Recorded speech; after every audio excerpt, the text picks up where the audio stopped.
BJP. M P Sushmita ദേവിന്റെ ലുങ്കിവാല വിവാദ പരാമർശത്തിൽ രാജ്യസഭയിൽ പ്രതിപക്ഷ പ്രതിഷേധം. എംപിമാരെ അപമാനിച്ചുവെന്ന് ജോൺ ബ്രിട്ടാസ് ആരോപിച്ചു.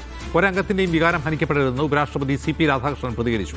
ഇതിനിടെ വിവാദ പ്രസ്താവന നടത്തിയ സുഷ്മിതയ്ക്ക് വിശദീകരണം നൽകാൻ സഭാധ്യക്ഷൻ അനുവാദം നൽകിയില്ല. സ്വന്തം വാദം വിശദീകരിക്കാൻ സുഷ്മിതാ ദേവിന് അവസരം നൽകണമെന്ന് കേന്ദ്ര മന്ത്രിമാർ ജെ.പി. നഡ്ഡ ഉൾപ്പെടെയുള്ളവർ വാദിച്ചിരുന്നു.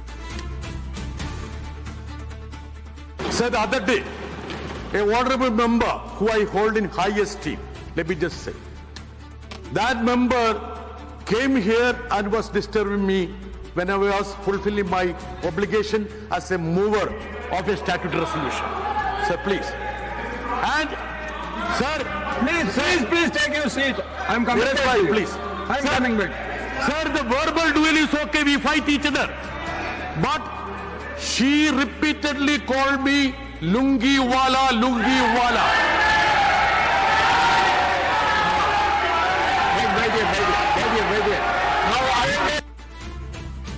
ഡി സുമോദ് വീണ്ടും. സുമോദ്, ഇത് എങ്ങനെയാണ് തീർപ്പാക്കിയത് സഭാധ്യക്ഷൻ?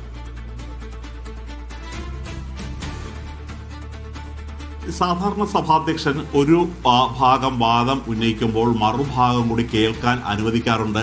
ആ തരത്തിലാണ് സുഷ്മിതാ ദേവിന് ആ തരത്തിലുള്ള ഒരു മറുപടി പറയണം എന്നുള്ള ആവശ്യം കേന്ദ്രമന്ത്രിമാർ തന്നെ നേരിട്ട് വ്യക്തമാക്കിയത്.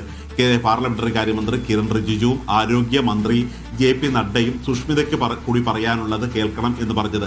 പക്ഷേ ലുങ്കിവാല പരാമർശം വലിയ തരത്തിൽ തെക്കേ ഇന്ത്യൻ എംപിമാർക്ക് വേദന ഉണ്ടാക്കിയതാണ്. അത് കേരളത്തിലെ എംപിമാരെ മാത്രമല്ല, തെക്കേ ഇന്ത്യയിലെ എംപിമാർ മുഴുവനും ഇക്കാര്യത്തിൽ കടുത്ത പ്രതിഷേധം നേരിട്ട് കണ്ട് സി.പി. രാധാകൃഷ്ണനോട് അറിയിച്ചതാണ്.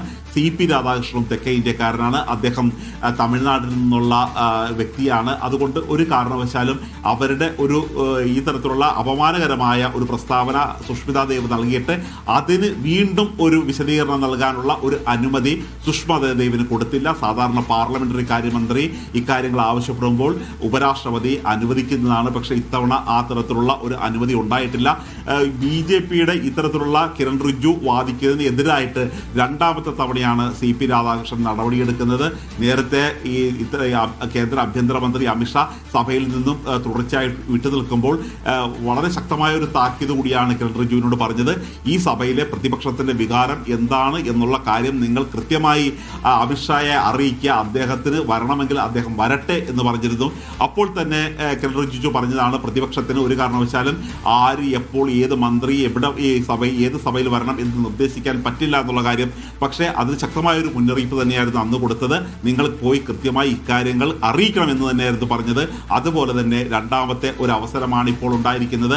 ഇത്തരത്തിലുള്ള അവമതിപ്പ് നിറഞ്ഞ ആക്ഷേപം നിറഞ്ഞ വാക്കുകൾ ഉച്ചരിച്ചതിന്റെ ന്യായീകരണത്തിന് വീണ്ടും എഴുന്നേറ്റ് ഒരു അംഗത്തിന് അംഗീകരിക്കില്ല, അത് അനുവദിക്കുന്നില്ല എന്നുള്ള ഒരു ശക്തമായ താക്കീതാണ് ഇപ്പോൾ ബി.ജെ.പിക്ക് ഉപരാഷ്ട്രപതി നൽകിയിരിക്കുന്നത്.